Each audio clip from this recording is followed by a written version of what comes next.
बेबाक हरियाणा पर आप सभी का स्वागत है। और इस समय की सबसे बड़ी खबर, लॉकडाउन 2 में आवश्यक सेवाओं के साथ साथ कृषि कार्यों व व्यवसायों की रहेगी 20 अप्रैल के बाद छूट।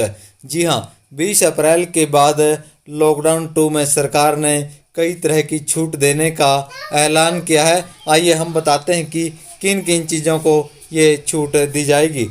गृह मंत्रालय द्वारा जारी किए गए आदेश के अनुसार लॉकडाउन 2 के दौरान कम जोखिम वाले क्षेत्रों में छूट संबंधी दिशा निर्देश जारी किए गए हैं।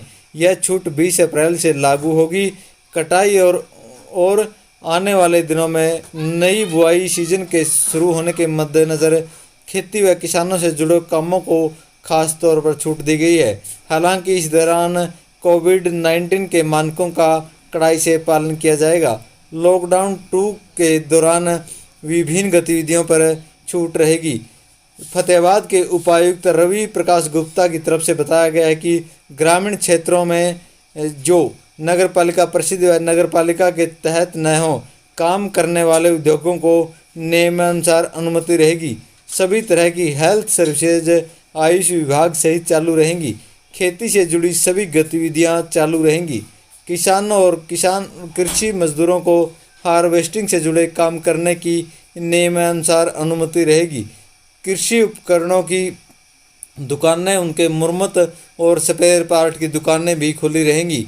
उपायुक्त ने बताया कि इसी प्रकार से खाद, बीज, कीटनाशकों के निर्माण और वितरण की गतिविधियां चालू रहेंगी। कटाई से जुड़ी मशीनों यानी कंबाइन के एक राज्य से दूसरे राज्य में मूवमेंट पर कोई रोक नहीं रहेगी। मछली पालन से जुड़ी गतिविधियां, ट्रांसपोर्ट चालू रहेंगी। दूध और दुग्ध उत्पाद के प्लांट और इनकी सप्लाई, मवेशियों के चारा से जुड़े प्लांट, रॉ मटेरियल की सप्लाई, स्पेशल इकोनॉमिक जोन में मैन्युफैक्चरिंग और दूसरे औद्योगिक संस्थानों, निर्यात से जुड़ी इकाइयों को शर्तों के साथ छूट रहेगी। उन्होंने बताया कि उद्योग अपना काम शुरू कर सकते हैं, लेकिन उन्हें वर्करों को अपने परिसर में ठहराने की भी इंतजाम कराना होगा। वर्करों को कार्यस्थल पर लाने की जिम्मेदारी नियोक्ता की होगी और उसे इस दौरान सोशल डिस्टेंसिंग आदि के मानकों का पालन करना होगा। उपायुक्त ने बताया कि सड़क की मरम्मत और निर्माण जहां भीड़ न हो, बैंक शाखाएं, एटीएम, पोस्टल सर्विसेज चालू रहेंगी। ऑनलाइन टीचिंग, डिस्टेंस लर्निंग को प्रोत्साहित किया जाएगा।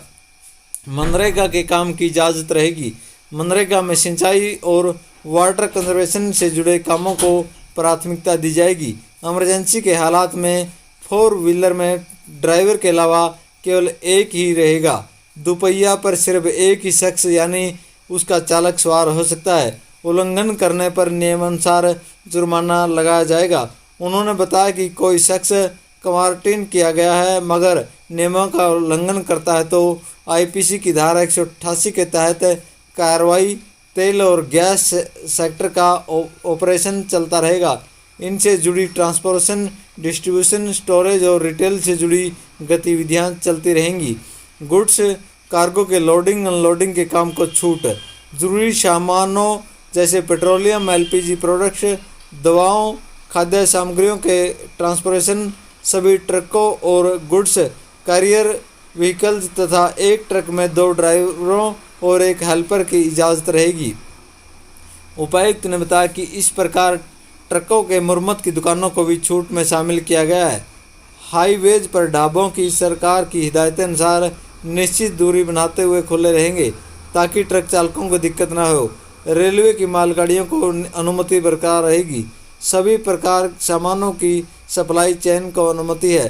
किराना दुकानों, राशन की दुकानों, फल, सब्जी, मीट, मछली, पोल्ट्री, खाद्यान्न, डेयरी और मिल्क बूथ, मवेशियों के चारे की दुकानों को सरकार की हिदायत अनुसार निश्चित दूरी बनाते हुए छूट बरकरार रहेगी। ग्रामीण क्षेत्रीय जो नगर परिषद या नगरपालिका के तहत न हो में ईंट भट्ठों को चलाने की छूट रहेगी। इस प्रकार सोशल डिस्टेंसिंग के मानकों का पालन करना होगा। प्रिंट और इलेक्ट्रॉनिक मीडिया को छूट। डीटीएच और केबल सर्विस, आईटी से जुड़ी कंपनियों को वर्कफोर्स के 50% स्ट्रेंथ के साथ काम करने की इजाज़त। जोखिम वाले क्षेत्रों के रूप चिन्हित इलाकों में नहीं। सरकारी मंजूरशुदा कॉमन सर्विस सेंटर को सरकार की हिदायतों के अनुसार निश्चित दूरी बनाते हुए खोले जाने के उपरांत सभी प्रकार की सरकारी स्कीमों के फार्म आदि भरने का कार्य करने की छूट दी गई है। उपायुक्त ने बताया कि ई कॉमर्स कंपनियों की गतिविधियों, उनके ऑपरेटर की गाड़ियों को छूट, इसके लिए इजाज़त लेनी होगी।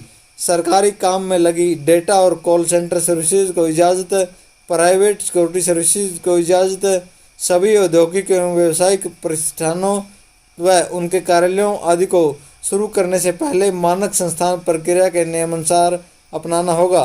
जो भी व्यक्ति लॉकडाउन के समय आपदा प्रबंधन अधिनियम 2005 की गतिविधियों या धाराओं का उल्लंघन करेगा, उसके विरुद्ध नियमानुसार प्रशासनिक कार्रवाई की जाएगी।